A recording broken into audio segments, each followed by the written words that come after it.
verse 27 ng Hebrew chapter 9.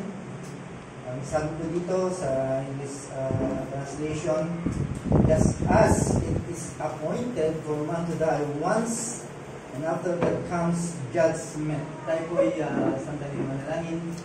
Kami po Diyos na nagpapasalamat sa biyaya ng iyong salita sa oras na ito, sa pakikinabang po ito Diyos, ay sana ay magkaroon po ng kakataon na maisip po namin ang mga bagay na kalangan po Diyos, bagay na saan ay makalangit para sa buhay po Diyos. Nililimos po namin ang tulong ng banal na Espiritu na pagpalain po niya ang aming mga pandinig, lalo na po Diyos sa mga nakikinig sa oras na ito. Maraming salamat po. Upang dalangin sa pangalan po ng Jesus. Amen. Right, so sa ibang mga pagkakataon, madalas ito yung verse na ginagamit kapag mayroong funeral service, right? Ito yung laging binubuksan. Pero ganun pa man, still, this is a funeral service because it's a matter of life and death. Okay? Kaya I hope na po ay magkaroon po sa atin ng kaliwanagan sa ating pag-aaral. Okay? Kaya tandaan po natin isang profound na kadahilanan o katotohanan na ang buhay po natin ay na binigay ng Diyos ay merong iyak na appointment sa bawat isa po sa atin. Saan ang mga appointment po ito na binigay ng Diyos, banal na appointment na inordain ng Diyos ay hindi ito pwedeng pigilan. Sino man ay hindi pwedeng makakapigil ng tipanan po ito. At ang appointment po ito ay siyang magbibigay, shape our eternal destiny. Ito yung bibigay ko sa atin para makita po natin kung ano yung ating pinabukasan, especially speaking of eternity. Kaya sa umaga po ito, mayroon po tayong tatlong bagay na mahalagang tatalakayin. Ano mga yun? Una, ang kamatayan. Pangalawa, yung judgment o yung parusahan. At pangatlo, yung kaligtasan. Right? At ang bawat isa po nito ay nagbibigay po sa atin ng mabigat o malaki na kadahilanan o significance sa buhay po natin. Kaya ating tignan kung ano ang sinasabi ng Biblia regarding these three kinds of appointment in our life. Okay, siguro naman, bawat appointment na ating pinukuha ay mahalaga po yun. At binibigyan po natin ng importansya at yun yung ating laging iniisip na meron akong appointment sa ganitong pagkakataon. Diba? At hindi po natin yun sinasantabi dahil mahalaga po yun dahil meron kang kausap. Eh ngayon, meron ngayon appointment ng Diyos sa bawat isa po sa atin. Kaya ating pag-usapan muna yung appointment, yung tipanan ng kamatayan. Alam naman po natin na hindi na po correct po sa atin ang kamatayan kapag ikaw ay naka Kristo. Pero kapag wala kayong Kristo, maaaring ito ay nakakatakot na usapin para sa mga wala pa sa kay Kristo o hindi pa mananampalataya. Kaya dito sa ating unang katagpuin na appointment o tipanan, ito ay katunayan na ang ating sarili o our mortality, yung mortalidad po natin. No? Ibig sabihin, pinapakita sa atin na merong hangganan ang buhay ng tao. Kaya nga sinasabi ng Hebrew chapter 9 verse 27 of the text that and it is appointed unto men once to die. but after this, the judge. Hindi po pwedeng pigilan po ito because ito po yung katotohanan. Tandaan po natin, kamatayan po ay isang tipanan sa bawat tao. That's why we must keep.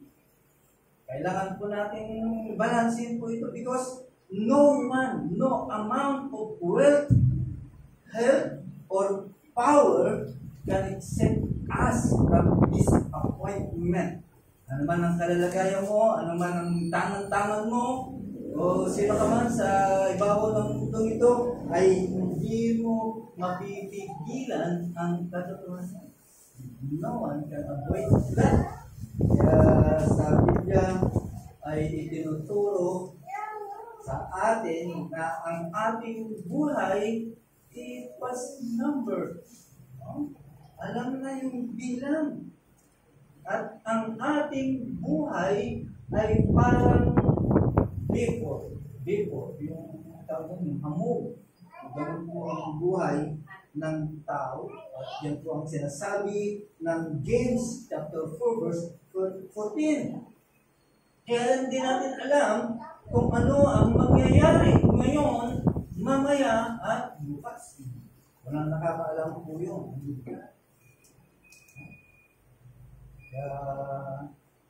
It is a good thing na tingnan po natin. What is your life? Ano ang buhay po natin? Ikaw, anong buhay mo? Katulad yan naman mo na magpapakita sa lang and then vanishes. Right? Kaya kung verse na binasa, ibig sabihin ay pinapakita sa underscores the fleeting of life or yung temporary nature of life. At ito po ay nagbibigay, nagpapaalala po sa atin ang kahalagaan ng buhay sa sangkasibong pangkalahatan o pang-eternal. Bigay po ito sa atin ang pananaw. Ganun pala ang buhay ng tao. Kaya dapat isipin po natin yung pang-eternal na bagay. Imagine, no? Ang isang tao na nabubuhay, punong-puno ng pagsusumikaw, full of success, wealth, and achievements, despite of all those effort, still, you cannot avoid the thinking of hindi mapipigilan ito. At darating sa kanya, at darating din sa bawat isa po sa atin. You cannot delay beyond your accomplishment. Kahit ano pa ang mga bagay na nangyari sa buhay mo, at lahat na nasa iyo, you cannot stop. You cannot delay those things. Kaya hindi natin mapipigilan because it is inevitable. No? Hindi po natin inaasahan. Tingnan po natin. Dahil ang kamatayan ay totoo, pero para sa mga mananampalataya, yung lason, yung kamandag ng kamatayan ay naayos na sa iyo. Ikaw na mananampalataya, yung kamandag ng kamatayan ay wala na sa iyo because Christ's victory over the spirit.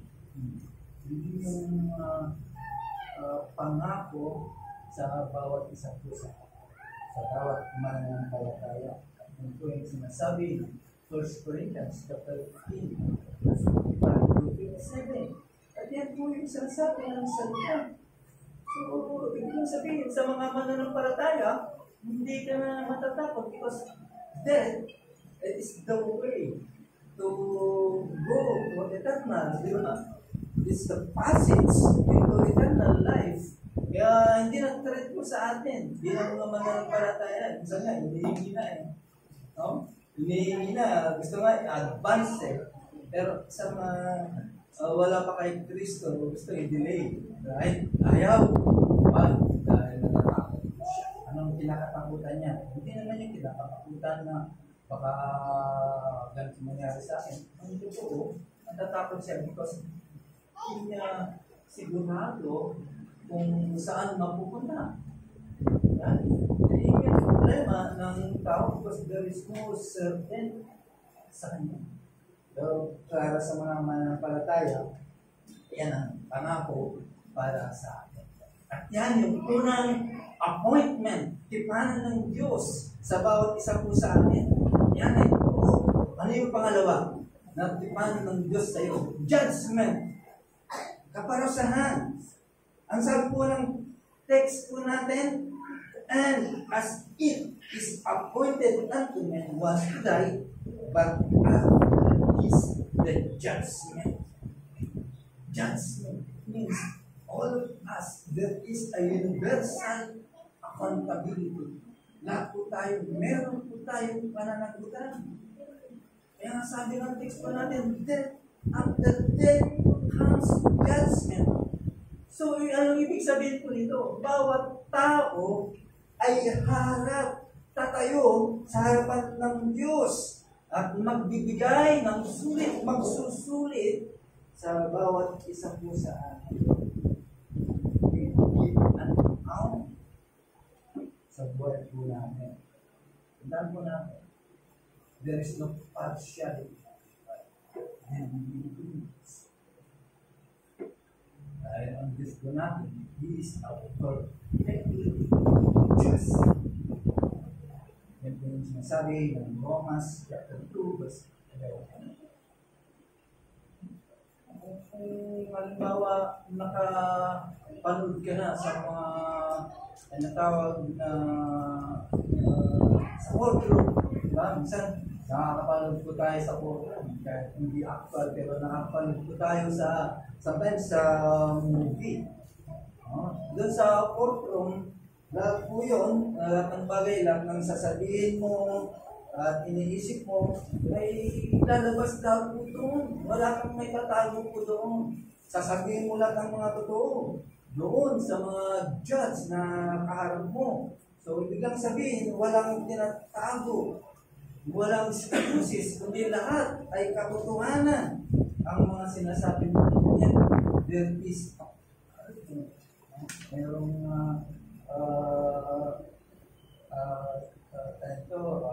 pardon come from others. Pero dito, sa judgment, ay ganun talaga. Kung ano yung naging kasalanan mo, yun talaga magiging kaparusahan mo. Kaya mga sinabi ko ng 2 Corinthians chapter 5, verse 10, sabi ko doon, we must all appear before the judgment seat of Christ. Lahat po tayo, talagang naharap po yun. Bawat isa po sa atin, tatanggap what is due as for the things sa mga bagay na ginawa po natin. Dito sa po tayo, ibig sabihin ay magsusulit. Whether you do good or bad, ay meron kasagutan po yan. Meron katumbas po yan. Right? Yan yan, sinasabi ng Romans chapter 14, verse 12. So then, each of us will give an account of ourselves to God. Para sa mga mananampalataya, para sa mga mananampalataya, mamaya naman para sa mga mananampalataya. Because doon napatuon sa pangatlong tatalakayin sa God. Yung pinakamagandang appointment sa bawat isa po sa atin, no? Yung tinatawag na salvation. Pero sa mga mananampalataya, is the judgment is not for you. Right? Wala nang palusat po sa iyo. Okay? Sa iyo, bilang mananampalataya, it's not condemnation, kundi it is a reward. Imagine yung bunga ng pananampalataya po natin, yung pagkakilala mo kay Kristo, una-una, wala na yung sting ng kasalanan sa iyo, wala na yung parusa ng kasalanan sa iyo, at pangalawa, hindi ka na i-condemn. Kundi anong magiging reward? There's a reward for you as a believers because your name was written in the book of life. Yan po yung sinasabi po ng Revelation chapter 20 verse 12 to 15. Andun po yun. Diba? Sa mga mananampalataya, okay, ang reward mo, of course, ay nakasulat na yung pangalan mo sa aklat ng buhay, ay sigurado ka sa tinatawag na buhay na walang hanggan. Ganun pa man, for those who reject Christ, of course, you will face the final judgment. Merong judgment, merong final judgment for those who reject Christ. Yan po yung naliwanag na sinasabi ng Biblia. What's God's judgment? Is a inspiration from God. Mapapawal ka sa Diyos. Kaya para sa iyong bilang mananampalataya, ang sinasabi ng Romans chapter 8 verse 1. Okay? Ano sinasabi ng Romans chapter 8 verse 1? There is therefore now no condemnation for those who are in Christ Jesus. Wala ka ng tao. Kaya atulan ka ng Diyos. Pero sinasabi, maliwanag na yung mga nakay-Kristo, yung mga mananampalataya, ay wala na nakay-Kristo. May condemnation na tinatawag dito. This guilty verdict, ito yung hatol sa iyo. Bakit? Ito yung parusa ng kasalanan. It's the punishment that sin brings. Ito yung bayad ng kasalanan na meron tayo. Para sa mga wala kay Kristo, yun po yung maliwanag na meron ka para sa atin. So ang kasalanan talaga, it leads into condemnation. At naman, hindi ba? Kahit sa batas ng tao, kapag may kasalanan, meron talagang parusa, how much more the righteous one, ang ating Diyos. Diba? Talagang merong judgment. Ang pasakit nun, it is a separation from God. Imagine yung mapapawala na sa Diyos. At ngayon pa nga alam, galit na sa iyo ang Diyos at kaaway ka ng Diyos because of sin. Pa kayo mapapawala ka forever. Pinag-usapan po natin eternal. Forever. Diba?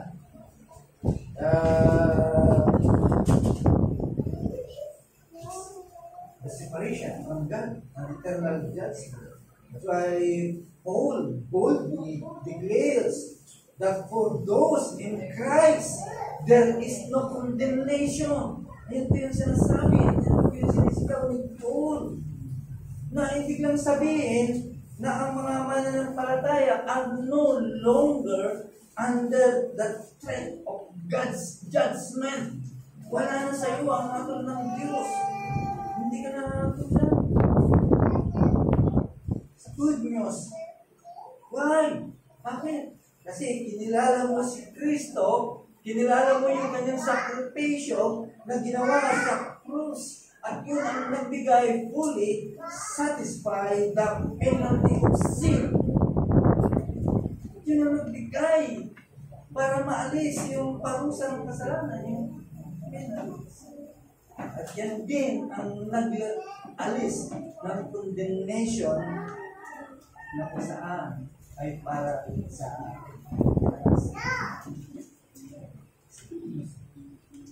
Pangatlong appointment, salvation. Okay? It's the grace of God. Kaya sabi po ng Acts chapter 13 verse 48, no? When the Gentiles heard this, marinig nila yung gospel, yung magandang balita they were glad. And all of the world, and all who were appointed for eternal life, believed. Nakuha ko sila. Nakakarinig ko sila ng magandang balita patungkol sa kaligtasan. Natuwa sila na merong nagbayad sa kanilang mga kasalanan. Matutuwa ka mo. Merong sumagot, merong nagsakripisyo, alang-alang sa iyo. Tuwa ko yun.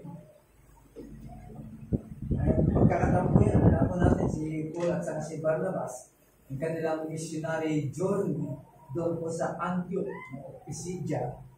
After preaching the gospel, pagkatapos ko na lang i-preaching gospel, maraming mga hintil na nag-response positively. Nag-response po sila doon sa gospel na premise ng dalawa. While some other people who are there, o mga Diyos siguro, ay talagang inupos po sila. So imagine, yung mga tagapagmana ng kaligtasan, talagang makikita niya, maliwanag na ang mensahe para sa kanya.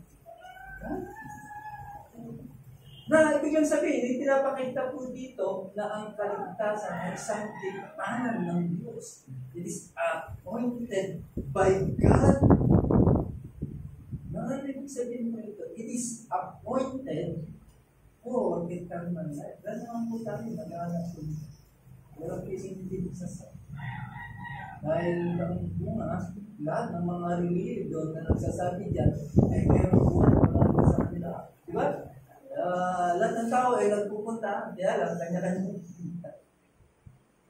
Mapalad ka, dahil napunta ka sa tamang simbahan na nagtuturo ng kaligtasan. Ito kay Kristo, diba? Yun ang advance sa kanila. At some of them, magaman sila po ay naligaw, talagang tagapagmana sila ng kaligtasan, at talagang matutunan at malalaman din po nila ang katotohanan. Okay? Now, dito sa ating binasa, it is, nagpapakita lang dito, it is at God's sovereignty, kapangyarihan po ng Diyos, na ang kanyang pagiging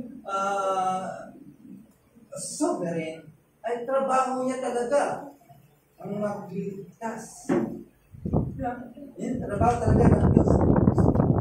Marating sa iyo magandang balita dahil sa mga masunuri, nakaranas ng kabutihan ng Diyos at nakatanggap ng kaligtasan. Kaya dahil pumunta sila po doon. Okay? Kaya, ibig kang sabihin, those responded, response, ay talagang they are appointed, they are destined to receive that eternal life, just like you, sa atin. Talagang appointed ka na talagang tanggapin mo ang buhay na nag-i-enjoy ka ngayon. Nag-i-enjoy po tayo sa buha po niya. Okay? So, makikita lang po natin na ang kaligtasan, ibig sabihin, this was initiated by God. Okay? Dahil sa kanyang biyaya, sa destination na tinatawag, na ibig sabihin, destiny mo na talagang karoon ng tanggap ang buhay ng walang hanggan. Maliwanag na sinasabi ko ng 2 Timothy chapter 1 verse 9, He has saved us. Niligtas po tayo and called us to a holy life. Not because of anything you have done, but because of His own purposes and grace. Maraming mga nagpupumilit, maraming mga nagsasabi at nagsisikap, alam-alam lang, parang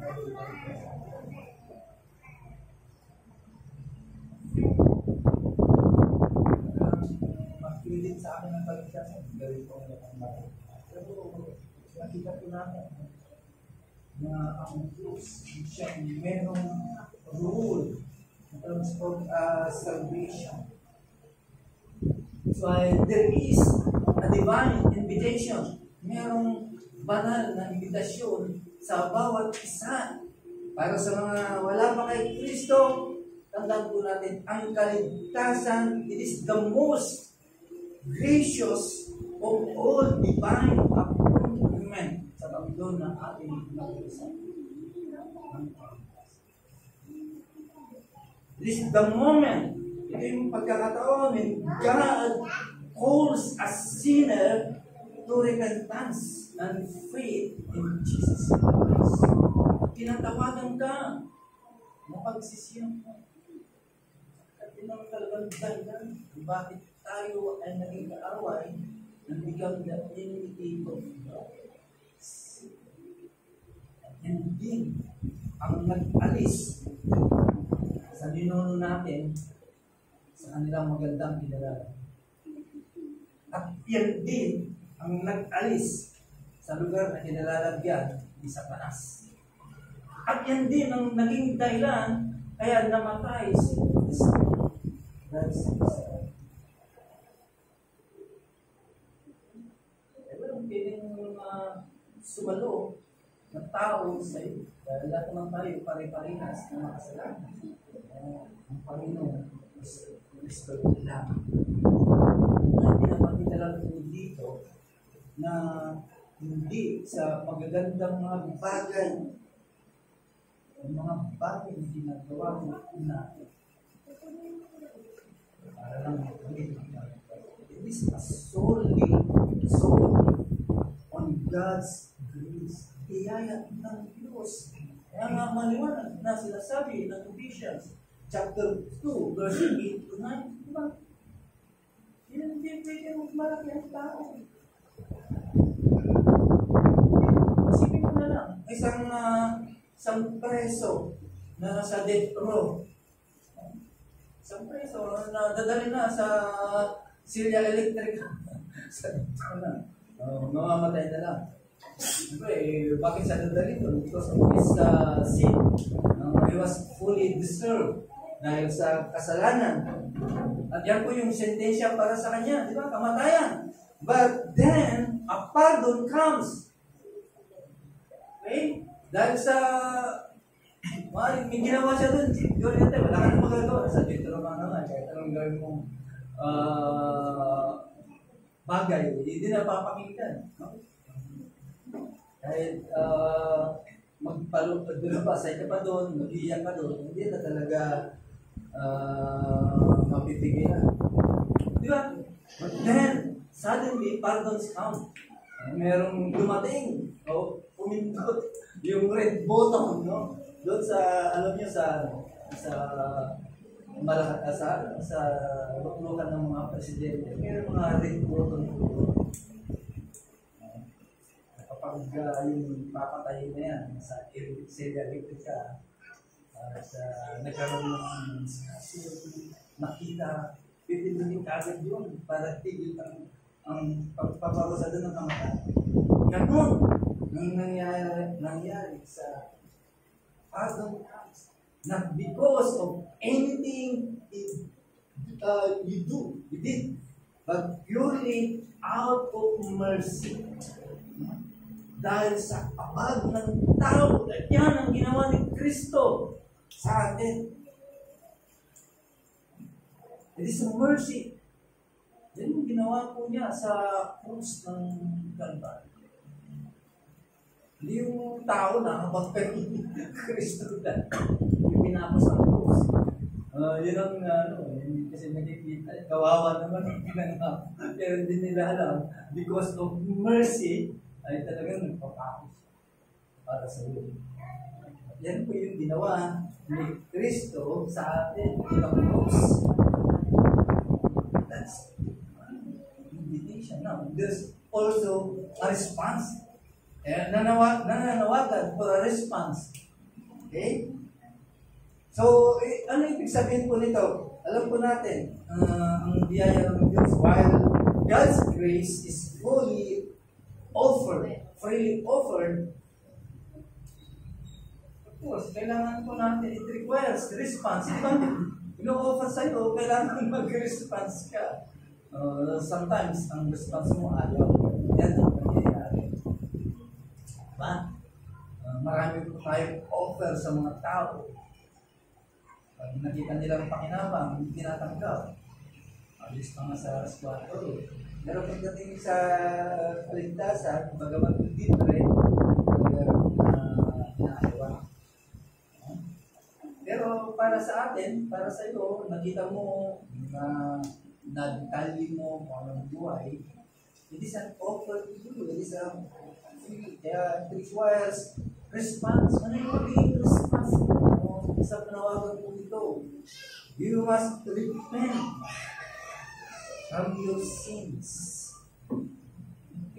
Magsisi. Sabi mo, wala kang kasalanan. There is a good sin na pinanapat natin sa ating mga yung ba natin. Sabihin mo, wala kang ginagawa, wala namang ginagawa, wala kang makita.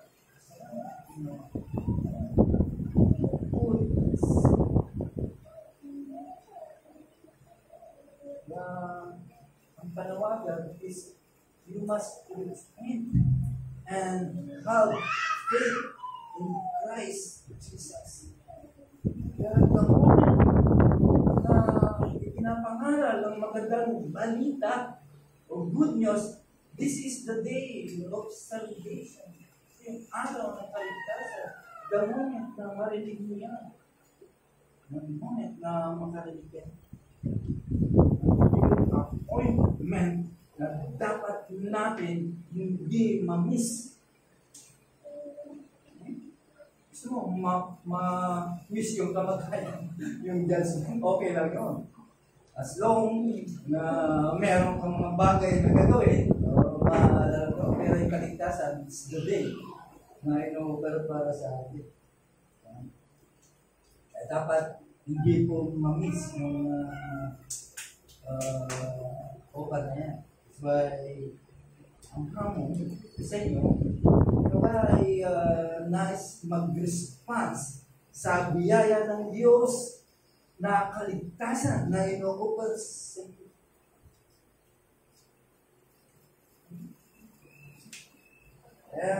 Ito na yung pagkakataon. Ito na yung tamang taon. O tamang oras. Tamang araw.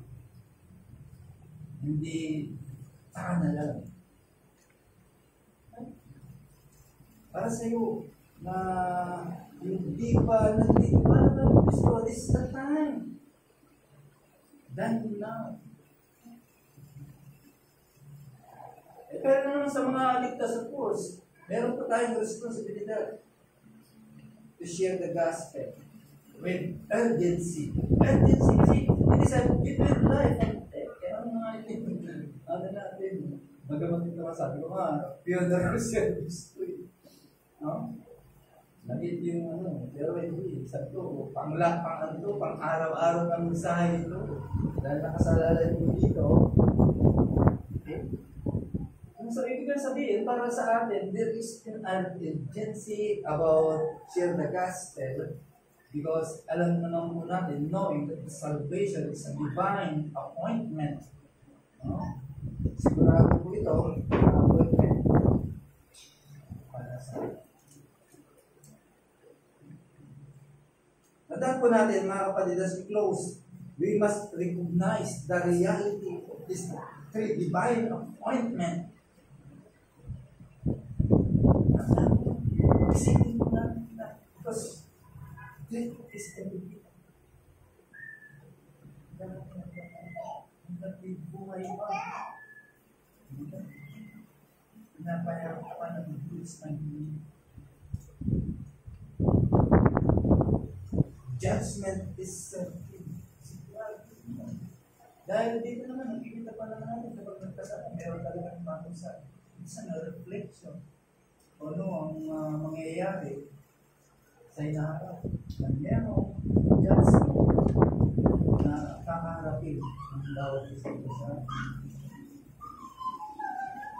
but salvation is offered through God's grace as we live our lives. Kaya habang tayo ng buhay, gawin po natin na merong kapakinabang.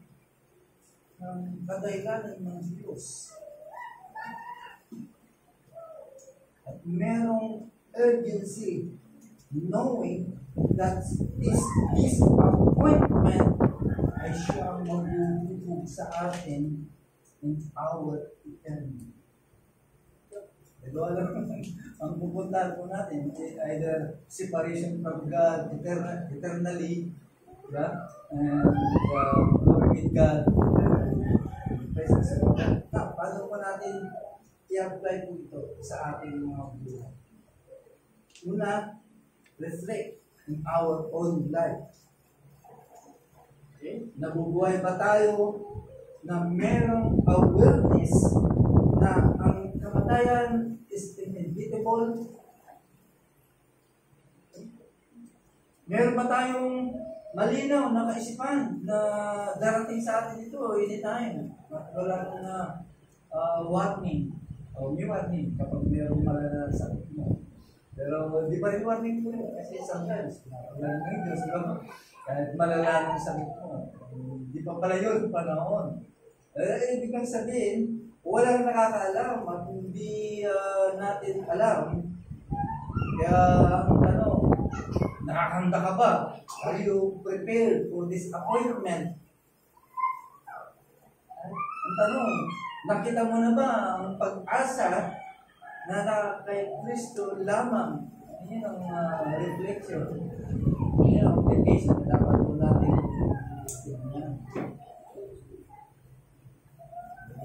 Pangalawa, application.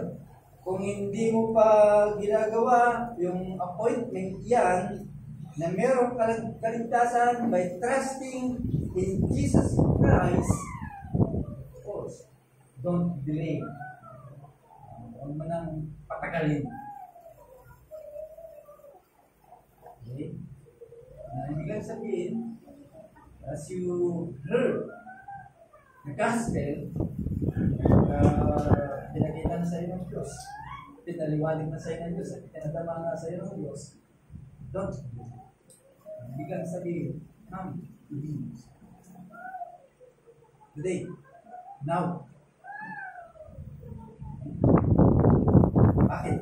Kasi siya ay mabagyo. At laging handang ligtas. Pangatong application. Of course, sino ba naman ayaw ng eternal? So it is the life of eternity. Sa inyo, sa atin, mga mananampalataya, kung talagang nabubuhay ka in eternity, check natin. O tanda po natin. Our daily actions, our decisions. Kasi dito magre-reflect ang ating buhay that you are prepared to stand. No? Nakahanda ka ba for the judgment seat of Christ? Okay? Hindi mananampalataya. Meron tayong pagsusulit. So, anong mensahe po dito bilang mananampalataya? Seek to live righteously. No? Na isipin mo that God's judgment is just. Yan yung dapat po nating tignan. Okay? Na kung saan ay lagi na natin iniisip bilang mananampalataya. At bilang hindi mananampalataya naman, nasa pag-asa na ba? Gusto siya ba talaga ang pag-asa ko? O meron pang ibang pag-asa? O meron pa ba tayong ilangan na ibang pag-asa? While sinasabi ng Bible, Christ ang magiging pag-asa. Sabi mo yan. Maraming salamat po Diyos sa kapahalagan po ng mensahe sa salamat sa appointment kung saan nakahanda po ang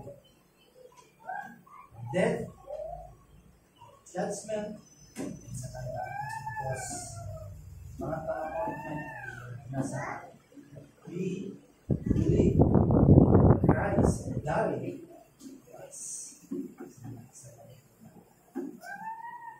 those, Lord, sa mga wala pa kay Kristo, sa mga kaibigan po namin, mga mahal po namin sa buhay, na hindi ngayon sa online ng Diyos, na po namin na meron kaparusahan sa kasalanan. Merong parusa na maghihintay sa Jesus. Dahil sa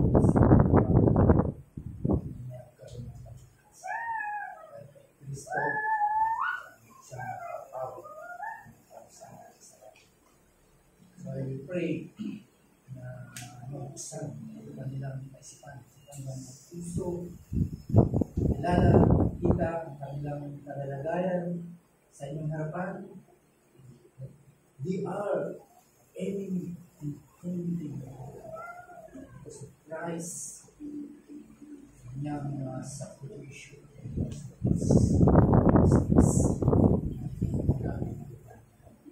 Lord, maraming salamat. Oras, believe. Sapagkat sana, Lord, ay maging hamon po ito sa amin. Bilang mga nakaranas ng iyong pag-iyon.